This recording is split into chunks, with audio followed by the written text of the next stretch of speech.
Have you ever filmed something where you set up everything perfectly? I mean, from tape measuring, putting masking tape on the floor, lighting and all to find out at the end it was all wrong.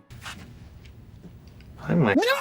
Monitoring your footage while filming is nothing new or groundbreaking, but we usually do this in two ways. Either someone is filming us or we are filming ourselves and using a camera monitor or an aftermarket monitor just to see what we're doing. Also, a lot of content creators out there, like myself, are one-man bands. Well, what if we could manage our production from sound, imagery, and immediate control? I started this video purely as a video to show you how the Shinobi II can help you stay in your lines, especially for 9x16 content. But as I played with the Shinobi II, I realized that there was a bigger story to share, especially for new creators. So yes, I have something similar already, a Ninja, and the technology is not something that's new to me. So why was I so taken back by the Shinobi II that it evolved from a simple stay in your grid video into what you're about to find out? Let me do it in point form. 1. The Shinobi II is light at 210 grams and thin. I mean, it's like my Ninja went on a fast and did the calisthenics diet at the same time.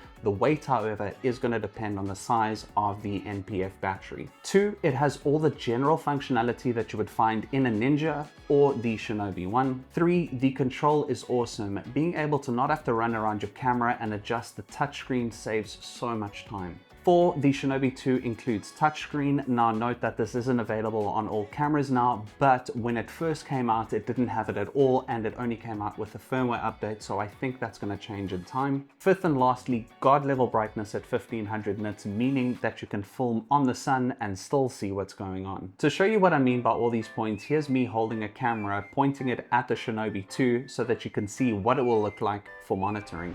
Okay, so this is a looking at you, looking at me scenario and what I'm trying to explain. So if I take this camera and if I zoom it all the way into there and focus, we can actually see that I can see myself. So if I scoot a little bit forward and go a little bit more closer there, we can see that I am in frame, pretty much center. So we can see that I am central. Sorry, this is very Blair Witchy. I'm holding this with my hand, and this is why I use things like fluid heads and gimbals, because I cannot hold a camera stable. Now, I have not owned a Shinobi 1, so I can't do a comparison from an actual experience point of view, but I made a general comparison for those who may have the Shinobi 1 and are looking at the new Shinobi 2. On the left, you'll see Shinobi 2, and on the right, you'll see Shinobi 1. The first thing we're going to look at is screen brightness. The Shinobi 1 had 1000 nits versus the 1500 nits on the Shinobi 2. Overall, design-wise, the Shinobi 2 is 50% thinner than the Shinobi 1 was. The Shinobi 2 has gained some weight at 210 grams versus the 196 grams of the Shinobi 1. The Shinobi 2 offers camera control via USB-C and supports multiple brands. For this information, I will put a link in the description below to the Atomos site so that you can see, whereas the Shinobi 1 did not offer camera control. Next is touch to focus, which the Shinobi 2 offers, whereas the Shinobi 1 didn't, but it is compatible with select cameras, and as time goes, this camera list will grow. Again, I'll put a link in the description below so that you can see which cameras. The Shinobi 2 also offers shutter release with trigger photo capture, whereas the Shinobi 1 did not. Battery life is going to depend on your NPF battery, but it is safe to say that the Shinobi 2 would last less depending on how bright you are going to put that monitor, because that is one of the biggest consuming factors of a monitor. Both offer up to 4K 30 monitoring. On HDR monitoring, both offer 10 stops of dynamic range. Both can be calibrated with Calibrite Display Pro HL. Both have 8 LUTs built in, but obviously you can bring in your own with a memory card. And lastly, for monitoring tools, the Shinobi 2 has advanced scopes and analysis modes, whereas the Shinobi 1 has basic scopes and analysis modes. It's further enhanced in that you can shoot in RAW, you can apply your own LUTs, and you can monitor yourself as well as your audio.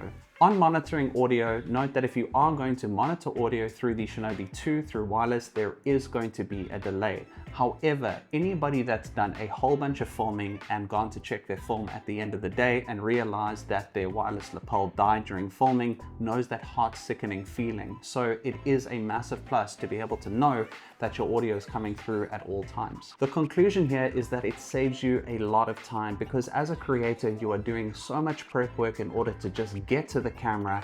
And as you grow as a creator, you'll realize that time is everything. I'll definitely be doing more Shinobi 2 content from how to set it up and how to get the best from it, especially for new creators that might be experiencing this for the first time.